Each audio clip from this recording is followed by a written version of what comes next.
site is stable.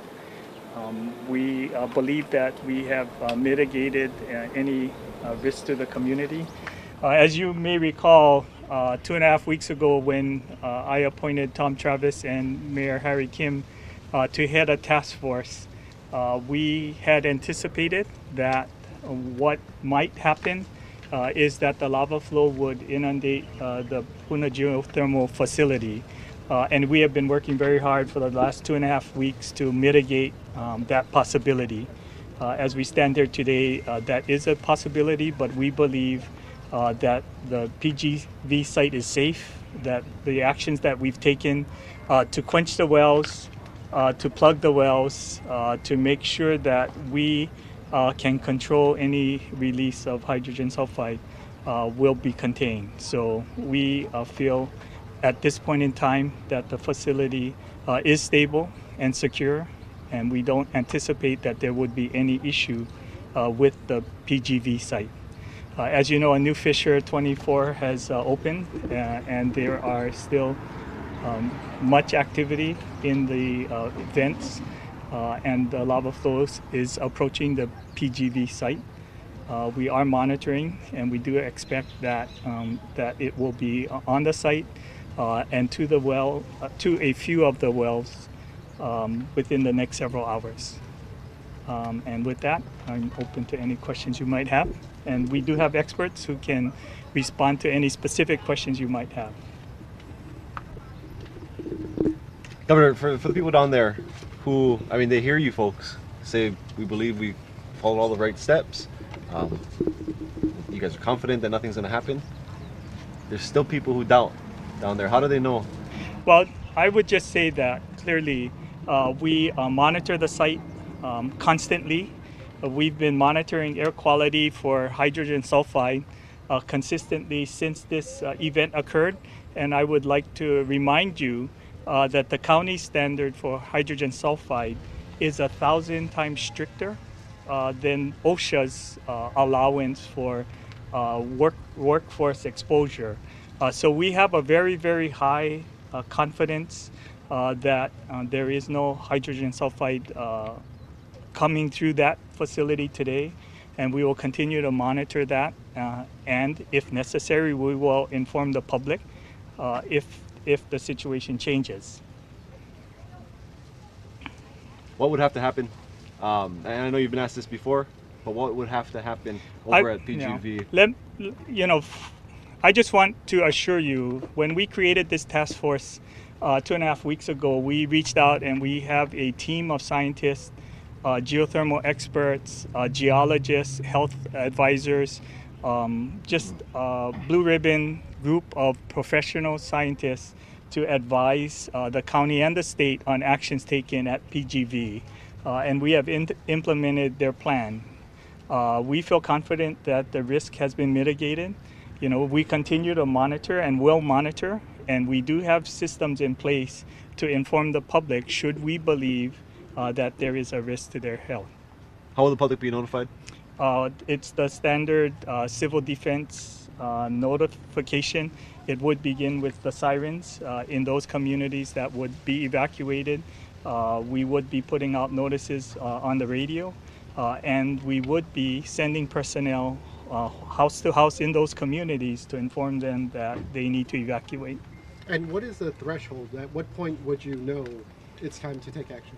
The threshold is a combination of different things that the county does evaluate and monitor. As I said, the key indicator in terms of hydrogen sulfide is 25 parts per billion, which is stricter than the OSHA requirement for allowable exposure in the workplace. How quick is the monitoring, the sampling of air between, you know, when it might happen and when we know? You should probably ask that of the professionals, but they are constantly monitoring the air quality in the region. And let's be clear, we have not detected any hydrogen sulfide to point for the last 2.5 weeks. Question. The Marine helicopters that are currently stationed at Lyman Field, they're scheduled to go back to Oahu on Monday. Will they possibly stay longer? We will have the helicopters here as long as we believe that there is a possibility of a mass evacuation. We've been in contact with Pacific Command, and they've been very supportive of our request.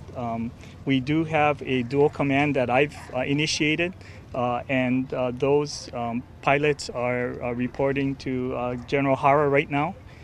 If we do believe that there is a possibility that they would be needed, then we will make the request that they be extended. The purpose of those helicopters are not only for the PGV threat. It also deals with if the lava flow should inundate the highways and isolate communities where there is no access out. So we have several alternative scenarios where we are preparing for an evacuation, which those helicopters would be part of. And one of them is in case there need to be evacuations around PBG? That is part of the scenario, certainly. What scenario would you have to? It's any scenario where the evacuation would not be possible by road, by ground transportation. Is his assertion that they're scheduled to go back on Monday correct? I don't know what that schedule is. We've made the request, and if it's necessary, we will extend their assignment to the dual command. But made that request, you made the request that they return on Monday? Is that what you're saying? No, we had made a requisition that they be available for 5 days or 7 days. And as we approach the end of that, we'll decide whether it's necessary to extend it. And Governor, how do you feel the operation is going? I mean, is there anything that you guys need at this point? No, we have been very supported by the federal government. As you know, there's a strong contingent here from FEMA. They've been very helpful in allowing us to assemble the experts that we need to serve on the task force. They've been very helpful in allowing us to think through what the options are to keep the community safe with the geothermal facility. We have not lacked for resources in our planning. We do believe that we have the full support of federal, state, and county resources so that we can keep the community safe and that we are prepared should we need to evacuate them in a timely manner. And I think most importantly, at this point in time, the PGV site is stable, and as we are monitoring the situation constantly. But going back to the potential of air evacuations around the PGV, would that be just because of lava flow, or could that be because of air quality? You might have to airlift people out of that. No, we have had begun for multiple scenarios from day one. So we've been planning for more than 3 weeks, anticipating any and all alternatives or scenarios that would be necessary. So the air evacuation is in the event that there is no other means to evacuate people. We do know that people, if the highway is accessible, that driving them out via vehicles and buses or other vehicles would be much faster than we would be able to evacuate people by helicopter. So as I said, the air evacuation is only in the consideration when there is no other means of transportation out of that area. Well, as long as the eruptions are ongoing, and they have for over 3 weeks now, it looks like we'll need the assistance of those Marines at least to be on standby indefinitely.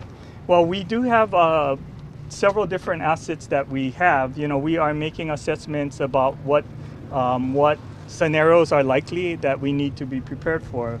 I believe that it was important that we have access to those assets right now, and that's why I made the request, and they're available to us. I will extend that request if necessary, if we believe that there's a possibility that an air evacuation would be necessary. Our main focus, both the mayor and myself, has been on the safety and security of the community.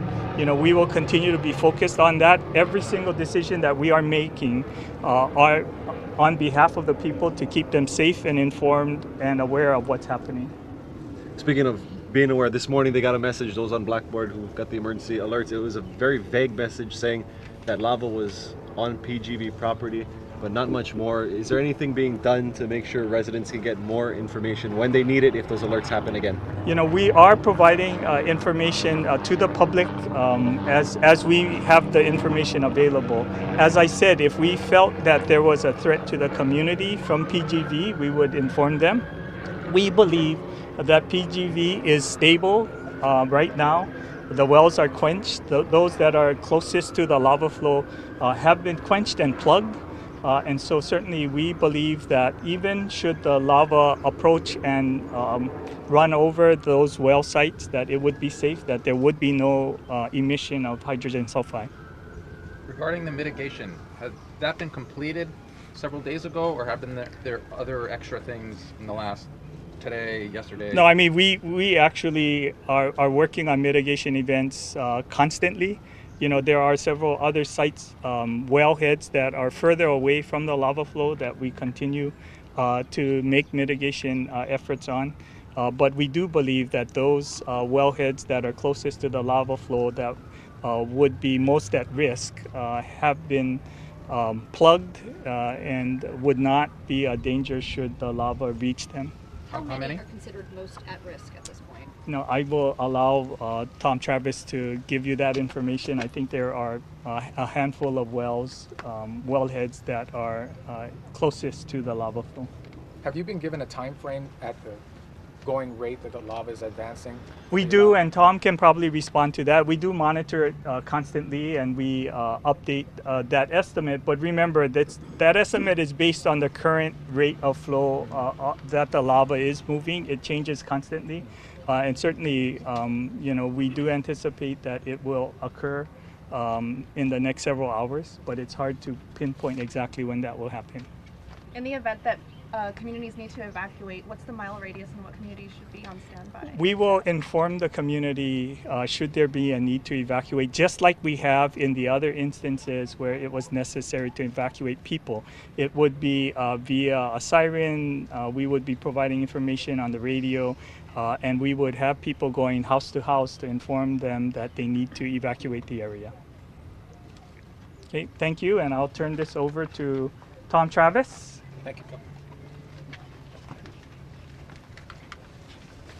Hello, I'm Tom Travis. I'm head of the task force that Governor Ige set up, or the leader of the task force.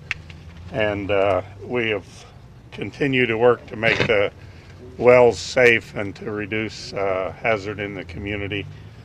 We're working with Puna Geothermal Venture, who is doing the operations as they're identified and considered necessary. Are there any questions? Tom, what's the current status of how close that lava is to the wells, those 4 wells? The 4 wells that you're speaking of are the wells on well pad E. I don't know what well pad they're on. Yeah, it's well pad E. The 4 wells are KS5, KS6, KS14, and KS3. I think the lava is approaching or is in contact with well KS6 right now as we speak. So there is currently lava over a well. I don't know that. I said I think. You think, okay. When I stepped out here, it was very, very close, and I think that it's very close to overrunning that well. Now, with your research and your efforts to quench these wells, how confident are you that there won't be a reaction between those gases and the hot lava breaking and encroaching those wells? What makes you so confident about your assessment that they're stable? First of all, we've assembled a team that has a broad range of experience so that we can identify what the hazards to the well are as the lava comes into it. And we developed a strategy which was to quench the well, plug the well, and remove topside equipment from the well so that it produces a low profile to the oncoming lava. And we've accomplished that on all 3 production wells on pad E. All 3 of those wells have been plugged. All 3 of those wells have been quenched. Correction, I'll stand back. 2 of those wells have been quenched. We had to do a different kind of plug on KS14, but it is plugged, and all of the wells are presenting minimum interference to the lava. They're all close to the ground and covered so that the lava should go right over them. Is hydrogen sulfide still a possibility, especially when you're talking about KS-14?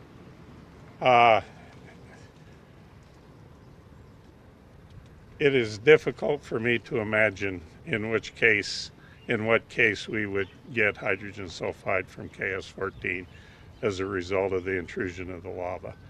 That doesn't mean that there may not be a case that I haven't anticipated, but I could give you no example of how that would happen right now. What is expected to happen if and when lava covers a production well? Just quiet? Nothing? Nothing. If we've done our job and we've anticipated what we need to do correctly, the answer would be nothing. And when you use the term plug, that's the same thing as capped, am I? They're used sometimes by some people interchangeably. These wells are not capped, they're plugged, which means that the break between the geothermal resource somewhere down around a mile and the surface is a plug in the well between the two.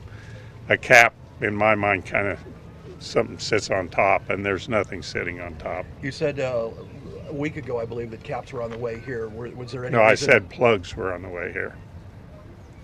I've never said caps were on the way. I said there were plugs on the way. Okay. So would the lava roll into and down each well if it runs over? We have cameras out there, and I'll be able to tell you exactly what happened. Like, is it an open pit? Can you describe visually, maybe? I think, Yeah. I think part of the difficulty here for the media is, and we appreciate being let in with the National Guard, but we're never let into that site to see the work that is going on.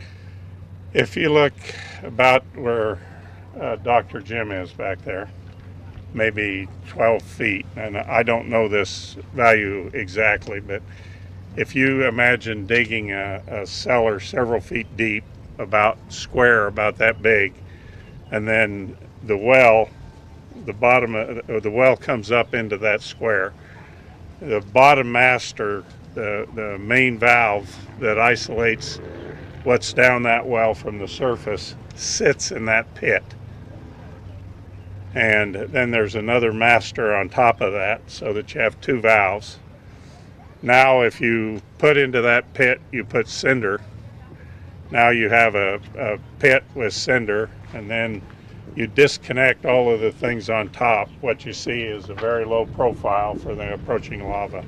That's what the lava is seeing as it approaches Pad E for wells KS5, KS6, KS14. So the valves form a cover, or is it an open hole that... There's an open hole, but the open hole's full of cinder, so that, I mean, we filled cinder in around the valve in what's open in the hole. So it's a open hole is full of cinder now. So the cinder is basically in the well tubes, if you will? It's in the cellar, the hole that the well comes up into, and it's around the bottom master. Is this the beginning of the end for PGV and power production? Far beyond my ability to understand. I don't know the economics of geothermal power, and I'm certainly not going to get involved into the decisions that have to be made following this emergency. How many employees remain on staff there? I do not know. Mike Talakini, Senior Director, Mike will be up and he can answer that. He works for Ormat. I'll let him decide what he's called to. Are there any other questions? What's a master? Master's a valve, Okay. big valve, Okay. about your size. That'd be a pretty big valve.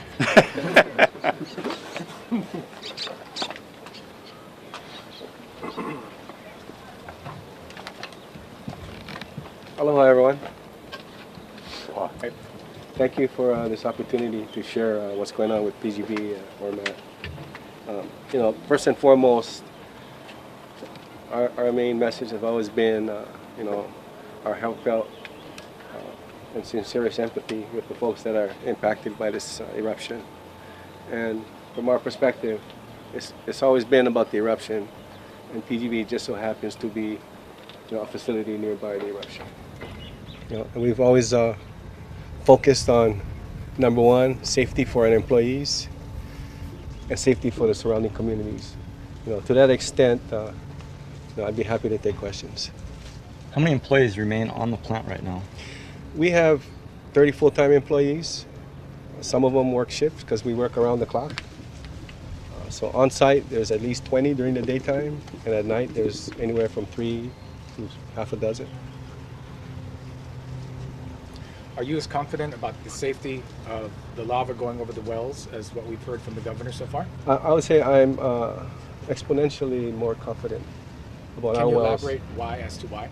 Well, when this event started off in early May, we were in close communication with folks from USGS, Civil Defense, the county, including Mayor Harold Kim, and of course the state with the governor. And as soon as we had those increased frequency of earthquakes, we activated our emergency response plan. And one of those scenarios is lava inundation. And as part of that, we made preps in the event that lava would reach our facility. So when Tom Travis spoke about the cinders, the plugs, and capping of the wells and quenching, those steps are all in our procedures. What we're doing to our wells to make it as safe as possible is not uncommon in the geothermal industry. Typical procedures like this are done for maintenance. If you need to change out those master valves, you would install plugs, you quench the well, change out the valves, and then return those valves back to service. So anything that is done to the wells so far can be reversed and wells can be put back into operation theoretically? That's correct. Yes. Is KS-14 of particular concern because you've not been able to quench that well? No. From my perspective, from PGB ORMAT perspective, we've got a sufficient plug that's in there. We would have liked to have put in the metal plug, but we're confident that that plug will maintain its mechanical integrity. What kind of plug is that one? It's a additive called barite. It's like clay. It actually increases the weight of the fluids that we pump down, and with heat, it'll harden. How's barite spelled? B-A-R-I-T-E. Thank you.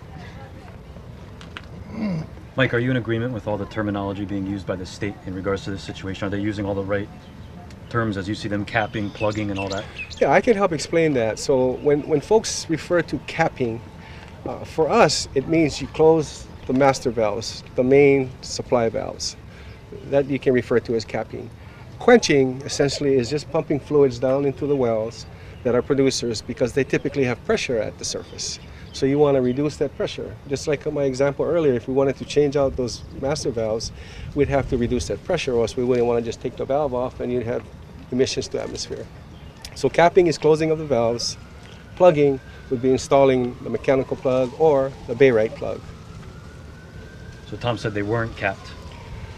So there may have been a misunderstanding. Capping, from our perspective, not Tom's, is when those valves are closed. It's capped.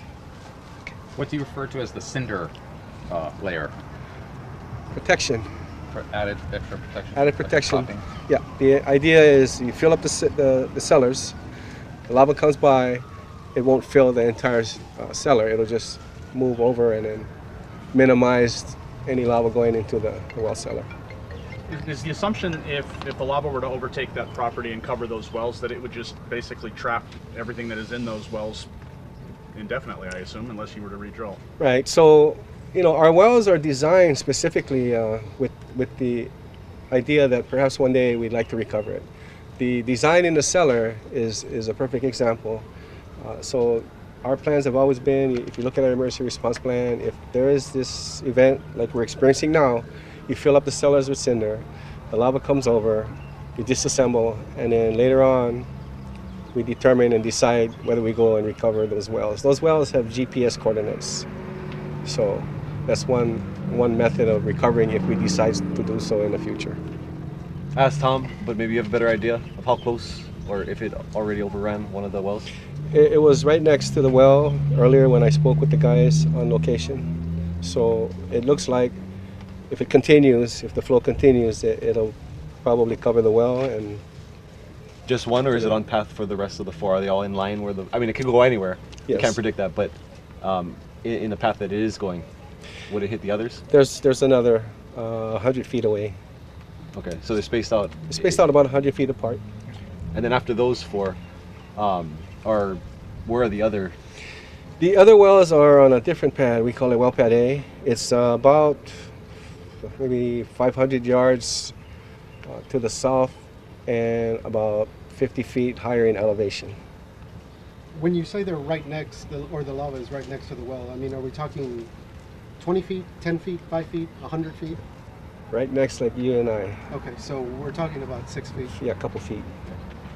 Yes. Wow. So tonight we'll see some lava on there, but again, I just want to emphasize from our perspective, from PGV and ORMAT, that the wells, the mechanical, we don't anticipate any compromise of the well's mechanical integrity.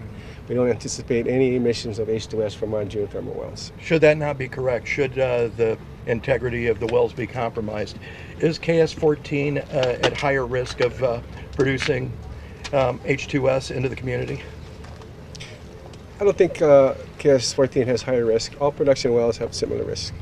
Yeah. What is the non-production well number? 3, KS3. It's an injection well. Do you folks have any cameras that stream, or is it just you call your workers down there and they give you the update? We have cameras. We don't stream them. It's for internal use, mostly security and just monitoring of the plant. So yeah. Any for peace of mind for the public, any option for them to be able to somehow see it through civil defense or any? I think the peace of mind will come once the lava crosses over the well, and we can tell you guys that the well is fine, which is what we fully anticipate. You know, it may take some time. If the lava continues, we'll definitely share that information with Tom. He's the leader of this task force, and you know, we'll definitely share that with everyone. How many wells are on pad A, and what are they for? So in geothermal, there's only 2 different types of wells, production and injection. On pad A, there are 2 production wells and 3 injection, 3 production and 3 injection. And with that, with E, that's everything, well-wise? There's one more on well pad B. It's 150 feet higher elevation. But And those how many wells valves, there? when you say you One. cap it, right? We'll close the valve. You close the valve. That's capped. Are those valves built to withstand 2,000 degree lava? Definitely. Yeah. Yeah. So, you know, from our perspective, all of our design criteria and our studies, the valves themselves will protect the wells. Okay. We're confident in that. But you know, with the teamwork with Tom Travis, the governor, the mayor, we felt it prudent to step it up another level and to do the quenching and to install those plugs that we installed. Are there any other wells besides KS-14 that are showing any signs of activity, if you will? We've had another well that had lower pressure, but we've got a pretty good handle on that. We're getting ready to put a plug in that one also. Is that on the same well pad? Well pad A. Okay. Yeah. Which well is that? It's KS9. Okay, thank you. Okay, let's get Jim up there. I want to say one last thing. Just want to let everybody know that the PGV team, under the leadership of plant manager Jordan Har, has done an exemplary job of implementing and executing our emergency response plans. And also just to let everyone know that our corporate leadership, all the way up to our CEO, Isaac Angel, has spared no resources and whatever we need to ensure the safety of our employees and to ensure the safety of the community. Thank you. Thank you. Thank you for explaining that. Yeah.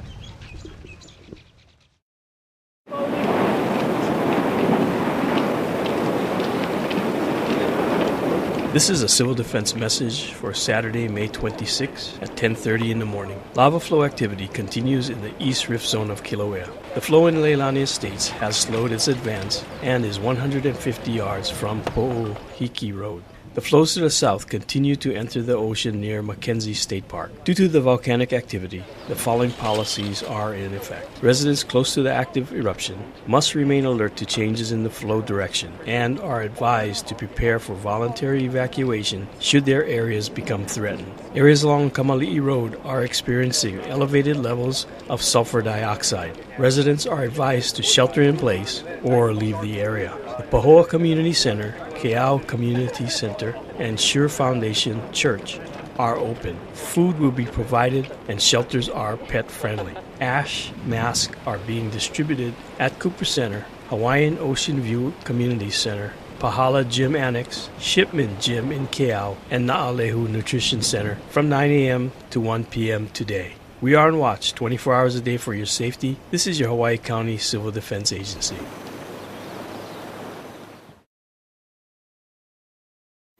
This is a civil defense message for Saturday, May 26th at 6 in the evening. The Hawaiian Volcano Observatory reports the lava flow in Leilani Estates has crossed Pohoiki Road slightly north of the HGPA site. The flows to the south continue to enter the ocean near Mackenzie State Park. Lava is now covering about 2,400 acres or 3.5 square miles. Hale Ma'u crater is producing small bursts of volcanic ash. The ash is slowly being pushed downwind southwest into the Ka'u district. Volcanic gases, VOG, and ash emissions may increase in areas downwind of the vents. Areas along Kama'ili Road are experiencing elevated levels of sulfur dioxide. Due to the volcanic activity, the following policies are in effect. Take action to limit further exposure and be prepared to leave the area with little or no notice if necessary. Ash fallout may cause poor driving conditions.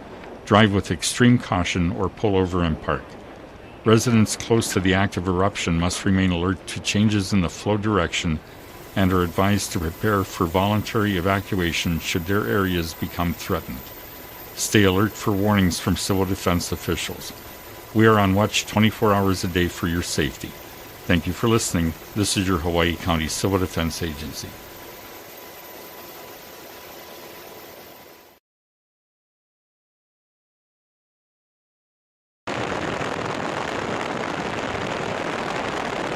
This is a civil defense message for Sunday, May 27th at 12 noon. The Hawaii Department of Transportation reports that they are lowering the speed limit on Highway 130 between Leilani Estates and Kama'ili Road to 25 miles per hour. This is a safety measure for everyone who drives over the steel plates installed over cracks caused by volcanic activity. The area continues to be monitored for your safety. Lava flow crossed into PGV property overnight but has not impacted any wells. A special task force headed by Tom Travis continues to work to make the wells safe and to prevent any threats to the public from developing. There is no hydrogen sulfide detected. The public will be kept informed of the situation. Volcanic gases and VOG emissions may increase in areas downwind of vents in the lower east rift zone. Due to volcanic activity and increased VOG, the following policies are in effect. Take action to limit further exposure to volcanic gases and to prepare to leave the area with little to no notice. Due to southerly winds and heavy output of VOG from the summit on Monday night, be prepared for possible increase in VOG and volcanic gas levels in the Hamakua area, Lower Hilo, and Puna. We are on watch 24 hours a day for your safety. This is your Hawaii County Civil Defense Agency.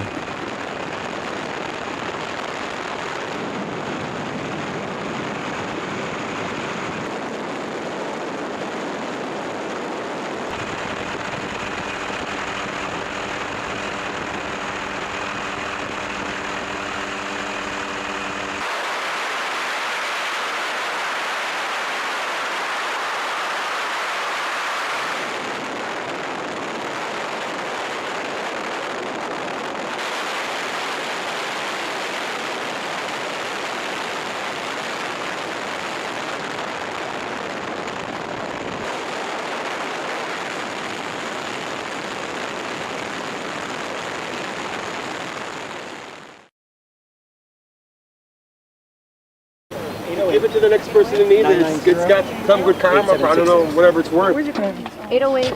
Did it calculate everything? No. No. Oh, good. Oh, good. Well, it's okay right now, you know. I've been on the south side, and that's the baddest side. What's that like right now? Just everything is just brown, dead. Yeah. From the real air. bad. From the air. Yeah. And the ground. Yeah.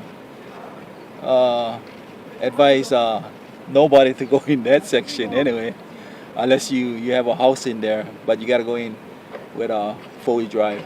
You know, it's all volunteer work. Yeah. Yeah. But I kept this neighborhood watch thing going because I was one of the founders for it.